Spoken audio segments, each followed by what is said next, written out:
All right, well, welcome everybody back to the Food Freedom Podcast. I am your host, Mary Roberts, and I'm really excited about today's episode.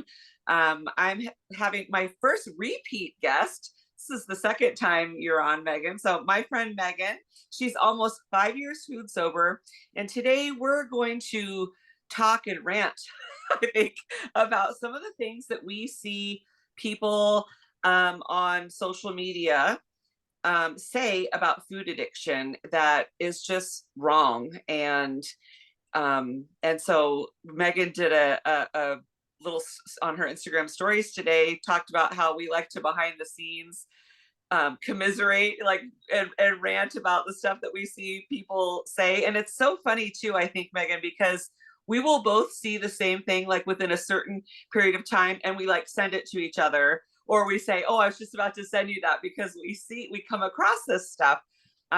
So I think it's important for us to talk about. So welcome. Thank you for having me again. I'm so excited to chat about this stuff. Yeah, I think we are definitely like on the same page about a lot of these things. So let's just like get right into it. Some of the stuff that people put out there, I think a big one that happens frequently, which it's just so maddening, is people that say food addiction isn't real. You just need to work on your relationship with food. But correct me if I'm wrong, if you need to work on your relationship with food, isn't that indicative that you have some level of disorder going on? Yeah, 100%. And with food addiction, of course we have to work on our relationship with food, but it's a lot deeper than that. Right. It's not this like cut and dry thing. And, I think one of the way, like, people try to oversimplify things. Like, I know there's a couple influencers that say, well, if you just heal your insulin resistance, you can get over binging and cure. That word, so many people use that, cure your food addiction. But the disorder precedes the insulin resistance. It's not like insulin resistance comes first and then you become disordered with food. The disorder precedes that insulin resistance. So, and insulin resistance doesn't cause emotional attachment to food. Correct. Yeah. And I can say, so I always like to say food addiction comes in all different shapes and sizes. Me personally, I was never morbidly obese. I never had insulin resistance. I never was a type 2 diabetic. And I struggled with food addiction more than half of my life, to a point where I knew that I was eventually, I was headed that way to become an insulin resistant and type 2 diabetic, but that's not why I struggled with food addiction. Right. That's not your story. And I like that you bring that up, because I think so often people think, they look at someone and they look normal. They look what is in their mind is healthy, but they don't know what's going on under the surface. And then there is definitely that segment of people who we do wear our disorder on the outside. I mean, I was morbidly obese. I did, people could look at me, no one would look at me and be like, oh, she doesn't overeat. Like, clearly I overate, right? Like, there was something going on. So I think it's important to mention that eating disorders and food addiction doesn't discriminate based on looks, and how we look really has nothing to do with it. Yeah, and I love that we're talking about this right now, because I had, like, a couple months ago, I had someone reach out to me and they were like, "Can I see your before photo of what you looked like before you overcame food addiction?" And I was a little taken back a little bit. Like, I didn't take it personal or whatever, but I was like, it kind of set off some light bulbs, like, oh wow, like, people really think like you have to be, morbidly obese or extremely overweight to struggle with this. And to be quite frank, like, yes, is there a difference between my before and after? Yes, because I'm not inflamed. Like, my face completely changed. My body, there wasn't like a huge significant change in weight, body composition. Yes, but I work with people, and I'm sure you do too, all different shapes and sizes. Like, I have girls that I work with Yeah. who are actually, some of them are probably underweight. Mm-hmm. Guess what? They still struggle with food addiction and binging. Right. Right. They're emotionally captured, I think, by the relationship with food. And, and I work with people who are normal weight.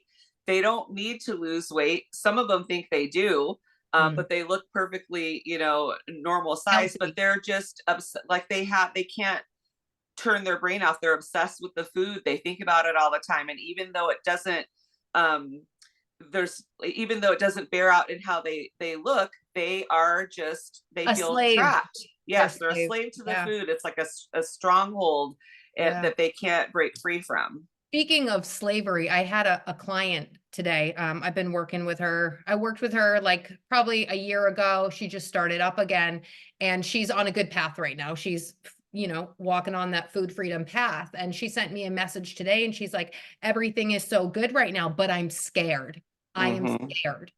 And that was just like, oof, because I know what that fear is, right? Like, because Yeah. once you get on that good path, you become so afraid of ever going backwards. But at the same Mm-hmm. time, you kind of keep that to propel you to keep moving forward because you never want to go back into that darkness. Yeah. Well, and I think we all too, like I talk with my clients about this all the time. Like there is for most people absolutely a honeymoon period, right? Like a lot of times people like, because part of our disorder is, we're addicted to like the chaos and shiny new things. So when a client signs up with me and with you, they're excited, right? We're the shiny new thing. And a lot of times they do really well for like the first few weeks. And Mm. they say, oh, everything's going great. Ed's really quiet. It's not been a struggle. But then when they don't like stick with being consistent, like with the program and adhering to like the accountability agreement we set up, inevitably they lapse. They have a couple lapses and then it turns into a relapse. And that's why, so I always discuss the honeymoon period. And that doesn't mean that like anytime it's going good, that's like a red flag, right? Like we're waiting for the rug to be pulled under us. But initially in food sobriety, I think we all go through that, and then it kind of levels out and we realize, yeah, we have to stay, we have to be on guard. We don't have to be afraid. We have to be on guard, and we have to keep doing the work. We can't, I think too many people try to like ride the coattails of the shiny new thing, and it Mhm. feels good until it doesn't. Yeah. And would you say doing the work is part of staying engaged with the program? Because Yeah. I find that my most successful clients, they are Mm-hmm. the ones that are doing what I'm telling them to do. They are staying Yes. engaged with me. I'm seeing what they're eating. They're doing their check-ins. Yep. They're showing up on their calls. And I think too, a lot of people don't understand that this is a journey, right? So like even 6 months, that's still early stages of food sobriety. Absolutely. And I think, I like to use like AA as an example. People, when they're trying to drink or quit doing drugs, that model works so well because it's a way for them to stay connected, and that connection offers them protection. They don't go in and then, 6 months later, like, oh, I think I've got this thing nailed. I'm going to, stop going to meetings. And anytime, they hammer to people there that you got to keep coming back, right? Like that's what they say. They say the serenity prayer and they add on, keep coming back. It works, right? At the end, because they know that's important. And so I think a lot of times, like when people sign up for a program, they think that, the end of the program is the end. But no, you've got to keep that connection going. You can't recover in isolation. Correct. And, but that voice of sabotage tries to convince a lot of them, like, oh, you got this. Yeah. It'll be fine. You don't need to keep going. And I think too, like you're a coach, so you're always staying engaged. I'm a coach, Yeah. so I'm always staying engaged. But Yeah. like, even for me, like I still have a coach. I'm not Mm-hmm. blowing them up every single day, but I do feel like when you struggle with food addiction, you have to have some form of communication, Yeah. connection, community, something. Maybe that's not even a one-on-one coach, but you need to be part of something because Yeah. you can it's very easy to get complacent and just go Mm-hmm. back into the to old ways. But since we're talking about AA or Overeaters Anonymous, let's just talk about this. Do we define ourselves by our addiction? No, and I saw somebody, I know you saw this the same one. I saw Yeah. somebody talk about how well, it's basically negative to say, well, I'm a food addict. Or and then someone kind of like, I was watching this happen online, and then someone kind of like fought back and said, well, but I'm a recovering food addict. And this person was like, no, that's not even, you shouldn't be saying that.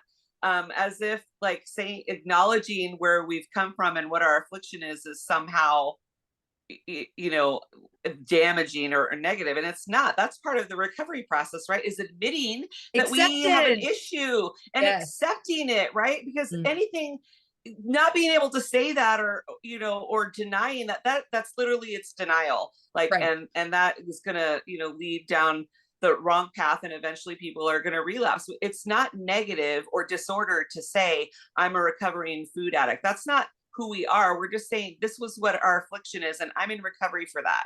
Yeah, and this um is what I'm doing, this is what I did, yes. this is what I'm doing to set myself free from that. Yeah. And wow, speaking of that, like, so what we do, the way that we approach our recovery, I'm not like, it infuriates a lot of people. Like, I've had recently a rash of like people like come at me for my mode of recovery, and it's the same for you. Like, we've eliminated foods that have harmed us, but people like that haven't done that, or haven't accepted that they might have an issue with food, come at us like, well, you're still disordered if if you're restricting certain foods. It's that same old like tired line of, well, if you can't eat a donut and walk away, there's something wrong with you, right? Right. It's infuriating.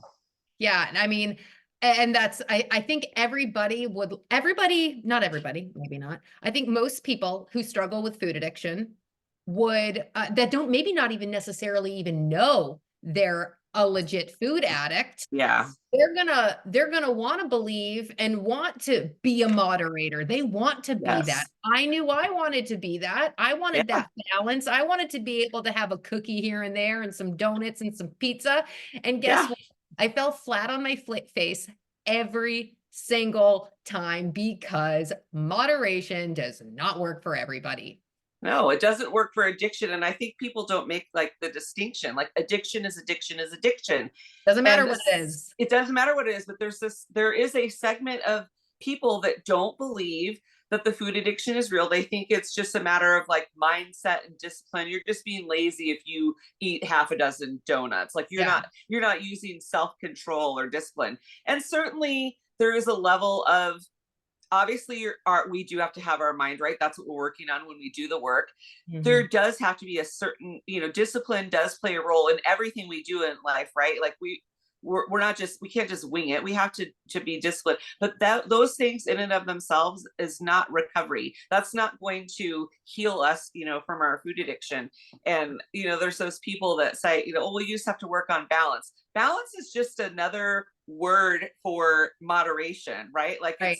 it's a substitute word. And either it ignores the fact that there are some people who just can't moderate. And I think a lot of people too, just from what I have observed, okay? I think there's a lot of people who struggle with food addiction, but are in complete denial about it. So when Yeah. I have some people that come to me, because I do discovery calls before, somebody decides whether or not they want to work with me. Hmm. And just speaking to people, when you come to talk to me, I can 100% know right away whether or not you have food addiction. But a lot of Hmm. people are in denial about it. And Yeah. because I think it's because people don't want to give up the things that not everybody, but a lot of people don't want to give up the things that are literally destroying them. They Yeah. have this deep emotional tie to them. Hmm. Yeah, absolutely. I see that all the time too. And I think it's interesting because I don't put myself out there as, I'm not a weight loss coach. I'm not specifically a keto coach. Like, my message is, we're going to work on your relationship with food. If you have struggle with food addiction or eating disorders. So I always find it interesting, like, people, because I do the discovery calls too, they want to talk about working with me, and they tell me like all the things that they struggle with, which is very clearly, they're disordered with food. And it's, that doesn't always look the same for everybody. But then, after they tell me all the things they struggle with, they're like, well, I don't really think I'm a food addict though. There's this like wall that Mhm. and there's like this disconnect. Yeah, And I think it is true, like what you said, like there is like this, deep emotional attachment to food, which I think that's a sign, that's a red flag. Like if the thought of, giving something up upsets you, causes you anxiety, and you get, you get anxious, or you get angry at the suggestion of not having it. I mean, that is evidence right there that you have some, unhealthy attachment. People with normal relationships with food, they don't have these conversations about food. They aren't correct. struggling with food, so they're not talking to anybody like about their struggle. And if bread disappeared tomorrow, they wouldn't They care. wouldn't care. They Yeah. wouldn't care. They'd just move on with their life and eat something else. Like there's no emotional attachment to food. So Yeah. I find it interesting. Yep. It is. And I mean, I think it's is it interesting for you? Like, do you have different clients who have different drug foods, like, or like different triggers, right? Like some Yeah. things cannot like, and even low carb stuff, like certain things, like for me personally, I know one of my I can't do fruit. Really, I can, Yeah. but I'm compromising because it wakes the beast up, you know? It's just Yeah. it's very interesting because everybody is so individualized. Yeah. Yeah. I think that, food addiction recovery is definitely not one size fits all. Your Yeah, drug food may not be my drug food. correct. Like I don't do nuts. I can't do like the Greek yogurt stuff. I can't do nut butters. Like Yeah, I could try, but I've already done that. Like, so it doesn't right. matter that, and I have a lot of my clients struggle with the same things. And, you know, there's a million food lists out there that say like, oh, well, this is real food. This is healthy. This is allowed, which is all true about those things. There's nothing inherently wrong with nuts or Greek yogurt or Correct. nut butters, right? They're perfectly fine, for people, for certain people. But for me, I mean, my reaction to them is similar to that of like a Snickers bar. It like lights up my brain, Yep. and I feel compelled to keep eating it. And so for me, that's a big red flag. Okay, doesn't matter if this is seen as healthy or this is a real food, it's a problem for me. But I Yeah. have I have clients, and I know other coaches, they have no problem with those things. They're able Right. to moderate those things. Their struggle is somewhere else. Yeah. So I always yeah. like I always like to say just because it's healthy doesn't necessarily mean it's healthy for you. And you've got to Right. be willing to ask, like nut butter, for instance. I can't do nut butter either. I'll eat the whole jar. Yeah. Like, are you willing to compromise? So, like, if we know what foods we choose to eat that keeps Ed asleep, keeps the beast asleep, where life is just so peaceful, and then we're put in a situation where there's a food that we technically can have that's on our list or whatever, but like, okay, am I willing to compromise? If I eat this, is this going to wake Ed up? Is this going to wake up the beast? Like, is it Yeah. gonna steal my peace? And if the answer is Yeah. it's going to steal my peace, why am I going to even have it? Absolutely. And so I tell my client, when my clients ask, well, am I allowed to have fill in the blank? That's the wrong question. It's not, am I allowed to have? You can have anything you want. You're a grown woman. The Right. question you need to ask is this beneficial to me? Am I like, what is going to be the benefit to me? Or like you said, am I going to struggle? Is it going to light up my brain? Is it going to steal my peace and make the rest of my day or the rest of my week a Loud. struggle? Yeah. Yeah. Yeah. Yeah. um so on that, no, there's not one size fits all. I think, there's a lot of when the whole let's talk about the moderation topic in connection to that. Saying I'm not a moderator doesn't mean I can't moderate anything, right? Right. Like there are Mhm. certain foods that I am capable of moderating, but there are those foods like I can moderate protein, but also if I was in an emotionally charged state, I could overeat or binge on meat.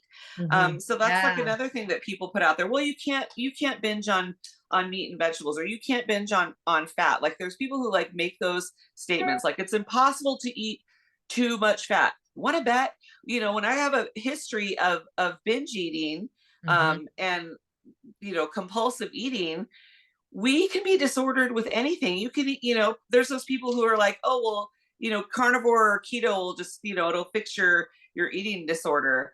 Not Yeah. true. That's not Yeah. true. Yeah, before I got food sober, I was the girl that would literally binge on cooked carrots and broccoli because I Mm, wasn't just addicted to food, but I was also addicted to the behavior, right? It was like me yes. just self-soothing, just, that putting stuff in my mouth. And I was like, okay, well, this is because my head wasn't in the right place at the time, but like, okay, broccoli and carrots, those are low calorie, and I'm Yeah. not going to get fat if I binge on these. So I'm just going to literally eat Yeah. until my stomach is so full. Like, Yeah. so you can binge on literally just about anything. Yeah, absolutely. I used to binge on rice cakes because they were 30 calories, 30 or 35 calories each. I could eat Yeah, a pack of 10 for right. 350. That's how your addictive brain works. You're doing the calculations. Okay, this is, Yeah, I can eat the whole pack and it's fine because it's only 350 calories, right? And right. it's funny, so when people say, you know, oh, just eat carnivore, just eat keto, it's not as simple as that. Like Right. people have trouble, complying and sticking with it because of the emotional relationship with food. And so Yeah. I've always been careful to say, look, keto did not fix my food addiction. It did not heal my eating disorder, but it was the vehicle that gave me the mental wherewithal to be able Mhm. to finally address my relationship with food, Yeah. because it calmed my brain down. And I like, so that was one of the things like I noticed initially about eating just real food, or eating keto. I think that when we eat real food, we're kind of keto by default. Like I think Mhm. not enough people like acknowledge that. Like if you cut out all your drug foods and you cut out processed junk food and you're just eating real food, you're probably going to be in the keto category. Yeah. So At least low carb. right, or at least Yeah. low carb, or even paleo. I think Yeah. people can be paleo and do the work of recovery, because it just, like my brain was calm, and I noticed that I was like, with, several months in, I'm like, you know what, I'm not slamming doors and cabinets and yelling at people. Right. You're I feel calm. so much better. I'm calm. Yeah. Yeah. I remember too, like before I got into like food addiction recovery, I did start with keto, but that was before I was doing like the inner work, right? Like Yeah. really Yeah. doing the work. And I was still binging on everything, like Yeah. like hot dogs, all of the nuts, like everything, because I think people who aren't super educated in the low carb ketogenic space, they hear stuff like, "Oh yeah, you can eat whatever you want on keto and lose Yeah. weight and all of that." And yeah, like I was still binging on all of the things, and then it wasn't until I started to do the actual work that you Yeah. got to do if you want to get better. Yeah. Yeah, I think, like my, the first year that I was doing it, like I was playing all those food games still. I definitely didn't have food freedom. I was having results. I was feeling mostly like satiated, but my brain was still, um you can't just like turn it off overnight. Just turning keto or turning carnivore doesn't turn off your brain. So I still played a lot of those games in the beginning of, looking for the low carb recipes. I share this story all the time. Like I had this blueberry muffin recipe that I found. They didn't really taste that good. They tasted like cardboard with blueberries, but the recipe I found made 6 muffins and Mm. they were 2 carbs each. So what does my brain say? Oh, I can eat all 6 for only 12 carbs. Like that was Yeah. my, and I would make them like regularly. And then finally one day it just occurred to me, this isn't normal to eat 6 muffins at once. Like I Mm. was tired, like even though I had already been losing a lot of weight, I was feeling better. I'd already gotten off my diabetes medications. Like I was starting to heal even when I was still engaging in that behavior. And my brain was calmed down enough that I could realize that I was still like playing the food games. And just that one day it's like, this isn't normal. I don't want to feel like this. I don't want to be playing these games where I'm still eating 6 muffins. I want to not want to eat 6 muffins. Right. Yeah. Yeah. And I Yeah. think that's one of the biggest mistakes people make when wanting to go over to the low carb ketogenic side in hopes of healing their eating disorder is that they are like instantly ready to, okay, let's find some healthy alternatives, for their drug foods. And what people Yeah. need to understand is that anything that is highly palatable, whether it's a healthier option, it's still going to feed your ed brain. Yeah, absolutely. And I I have sympathy, like for when I start working with someone and they're like, like they're coming off of SAD or, the standard American diet or binging and really high carbs. I I give some leeway with what I call like the transition foods because Yeah. I didn't day one cut all those things out. I had to go through that process of realizing and recognizing my behavior and realizing that I didn't need those things. So I don't like, I mean, I don't come down hard on my clients in any way, but like, I don't, come down on people for like Right. trying some You of meet them these where they're things. at. Right, Yeah. exactly. So like, I have one client who she occasionally like has she like will if she's feeling like she is wanting or needing something, she'll have a little bit of keto brick. And I would much rather see her do that than dig into her kids' Oreos or something, right? Like Yeah. I think there's some compromises that we Bridging. can make that, Yeah, yeah, I agree with you. Like, I'm all for bridging the gap, yes, especially early stages, because yes, when somebody tells you you're never going to have this again, yeah, and you're like, "Oh my gosh, like, are you kidding me?" Like, that can be very, yeah, very overwhelming. And while you're, detoxing and making that transition, it can be overwhelming. So I always like to have like little, ways they can bridge the gap in a way absolutely. that's gonna keep them food sober, and eventually they're probably gonna get to a place where they don't even want those anymore. Exactly. So that's why like I kind of I don't get, you know, excited or upset about like people who want to use transition foods. I think that that's a much better option, and they do as they continue to do the work. When we work together and we look at everything that's going on, they eventually realize like, well, why do I feel I need to have this replacement food? Like, yes, it's a healthier alternative. It's not going to, keto protein pancakes aren't going to do the physical damage that regular pancakes do, right? But Yeah, why do I feel the need to still have like what's the reason I want the pancakes? Is there some need I'm trying to fill with food right. that isn't meant to be filled with food? Yeah, Yeah. 100%. So something else that people say is, well, there's no such thing as toxic food or bad foods. And I recently got blasted by somehow, I don't know, I've had some reels go viral. So like the algorithm has like picked me up, and people that wouldn't normally see my stuff see it. And somebody tagged some big account who parent it's an account that just craps on people all the time. And this guy like saw my post and made a post to blast me, and told me to shut up and all this because I used the word toxic to describe food. So that Which was the fun. food you're talking about is not even real It wasn't food. even food, right? That's what I'm talking about. It's not food, like, but you can't get through to these people. So like that visceral emotional reaction from people to like how we choose to pursue recovery says way more about them, Mhm. than it says about us. They clearly don't have peace. They can't let go of these things. When you have, when you aren't emotionally attached to something, you don't care what other people are doing or not doing. When you get all up in arms and you got to go so far as to make a post about and crap on somebody for what they're doing, like that's a you problem. Like you have some stuff going on that you need to look at. Like it's not disordered to cut out things that are harming us. Like no one tells people with Whether peanut whether you're allergies they should eat addicted peanuts. whether you're addicted to food or not, Yeah, it's still toxic. And we're yeah, we're we're not out here like shaming people if they want to eat processed foods. We're right, just over here saying we're not yeah, eating it because it's toxic and it makes us feel like crap and we don't want to be a slave to it. yeah. Like why are you so worried about what I you should be more you should be concerned with why you're concerned with what I'm eating. Like what does it matter? I say, but that people will like try to like gaslight you. Like I'll say I'm perfectly happy living this way. I don't miss cake. I Mhm. don't miss peanut M. I don't miss that crap, right? Like I like my life.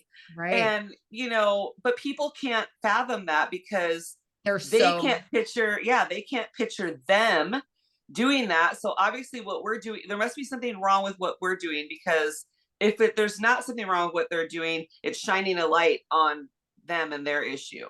totally. And I think a lot of people see, you know, low carb, ketogenic, carnivore, whatever, Just as bad. bad or restrictive or It's not sustainable. And Mhm. I laugh at the it's not sustainable because how do you think our ancestors survived before processed foods were even a legit thing? Right, exactly. I mean, isn't that, if someone says, "Oh, well, I tried keto," or it's not sustainable, right? Well, isn't that kind of evidence for food addiction? Like if you weren't able to, you couldn't stick to eating real food because you felt compelled to return to the junk. I mean, that's kind of like that's a little bit of evidence that, if you can't stick to it, that there's something, going on there. I have not, I'm over 10 years food sober now. It doesn't feel, certainly it was harder in the beginning, right? Like it's like anything new that we do in the beginning, we've got to find our way, we've got to figure stuff out. It definitely feels harder in the beginning, but I mean, over 10 years in, I don't feel like I did in year one. Right. I don't feel that it's like unsustainable. Like, I just think it's interesting when people say that, because they usually say that because they tried it and they couldn't sustain it. Correct. And I mean, we're both living proof that it's sustainable. You're almost 10 years, right? Over 10, it was 10 years in March. Yeah. Yeah. So I think once you find what works for you, like especially when it comes with food addiction and you know what it's like to like be just so enslaved to food and you have that freedom and you're alive and vibrant and you just know what it's like to be living a good life, you don't ever want to go back to where you were ever. So no, Right. I don't want M&Ms. I don't want donuts. I don't want ho-hos, cookies and cakes. Like I'm good with steak. Thank you. Yeah. Me. Yeah. I just think it's so funny. Like there's nothing wrong with like taking that stuff. There's lots of things that we don't do because we know it's harmful, right? Like we don't stick our hand directly on a hot burner. If I do that, I'm gonna get burned. And Yeah. it's the same thing for me. I don't eat a bag of peanut M&Ms because I'm Yeah. gonna get burned, Yeah, it right? was Like, so funny. This Halloween, actually, my daughter, we went to like this Halloween party where we were passing out candy or whatever. And obviously I don't eat it. And she even said to me, she goes, Mom, she goes, all it would take is one bite for you. All it would take. And even my kid knows that. Like, yeah, and she's right. Like, it's not one bite. That's all it takes for you to go into a downward spiral. It like just so not worth it. And I don't, isn't it crazy how like early stages, right? When you first started, and it was really hard to comprehend that you are not going to be having X, Y, and Z ever again. And then you mhm, get to where you are today, and it's like, I know I can say it, and I'm pretty sure you can say it. It's like you don't want any of those things. You genuinely don't want yeah, any of it anymore. yeah. There's no temptation whatsoever because you don't want it. Right. There's no desire. And then in my mind too, like it's just not an option. Like those things, I Yeah, don't see all the things that I used to eat and binge on.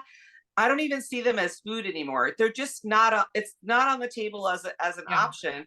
I don't even desire to have it. And so that's hard to like put in to work, like to somebody, because someone who's new, they can't imagine not desiring it. right, And right. I'm sure you get asked this all the time too. People are like, how? How have you gone 10 years without? Because like, I Lots of work, lots of work. yes, yeah, that's what I say. I'm like, God, I wish I could put it into like a Instagram comment for you. It's Yeah, not that simple. There's like so much involved. But basically, and I think too, we've talked about this before, because we do have we have very successful clients, but none of them are 5 and 10 years like we are, right? right. Like they're still on the back. But then there's clients that they struggle, and you know, I we've talked about this. Like, are you and I, among a handful of people who are an exception? Like how, or I'm curious to see. I do have some people that are, 2 and 3 years food sober that I've worked with.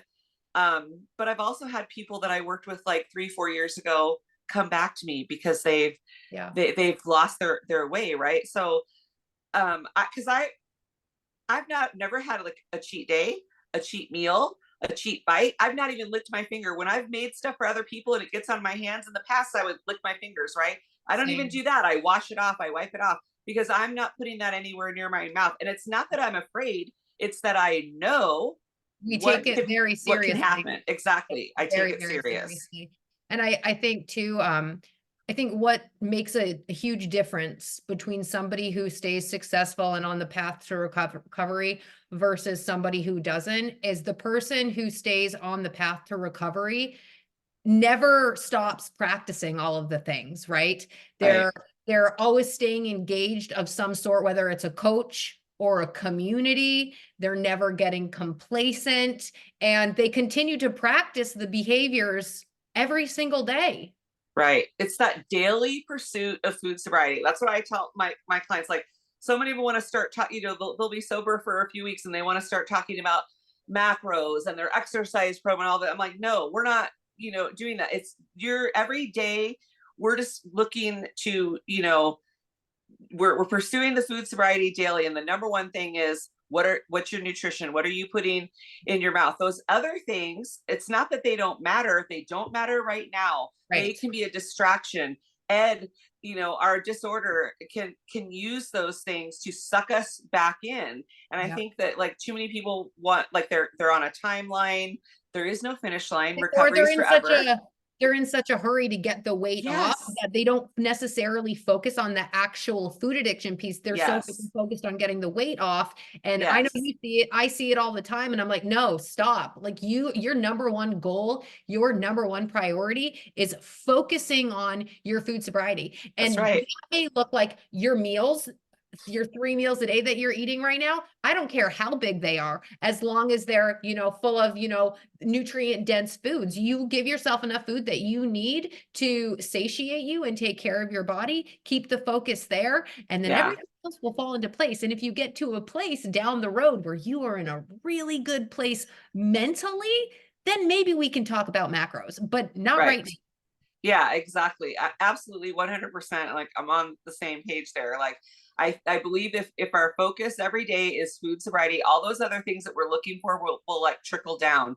And where we need to be solid is, are we putting the right foods in our mouth? And I think a big mistake too that a lot of people make is trying to diet while trying to go through sugar withdrawal. Mhm. And so then so you can't go through sugar withdrawal and undereat. It's not going to end. It's not going That's to end a well. bad concoction. And, so many, like myself included, I was a lifelong, chronic dieter. And so are the people that I work with. They have a really hard time getting out of that diet mentality and accepting that they're allowed to eat food, that they can have a full plate of food. But that like, we come from this background of like counting everything, right? And thinking that if we're going to lose weight, we need these little portions. And so of course people are going to struggle if they're still trying to like drag that into their food sobriety. I want people to define their food sobriety, and I have to always be clear. Look, it's not a list of 20 rules you got to follow. Like, Right. keep it simple. I eat food that nourishes me. That's Yeah. my food sobriety. I eat food that serves me well. And then we don't have to make a list of, well, I can't eat this, and that, but I can't eat this. Like that just I I just choose not to eat this, this, and this. I choose. yes. Not Yeah. I can't, I choose. Yeah, absolutely. Yeah. So, all right, did we miss anything I don't on know. our We covered a list? lot. I know. Let's see. Look at my notes. I think we covered everything. So I hope that people listening to this, like, I hope it really resonates with them and just like makes them think and gives them food for thought, because I think that even the people we work with still struggle with like some of these ideas. And of course, there I would love for my clients to just like like for now, like pay attention to me and my program, and quit following 1,000 other people who are, every way which way the wind blows, and who, because again, part of our disorder is the shiny new thing. And I can't tell you how many times I have clients come to me, oh, well, I saw Dr. So and so make this video about this. Do you think I should? No, Focus no, I on your don't. own journey. Yes, but stay in your lane.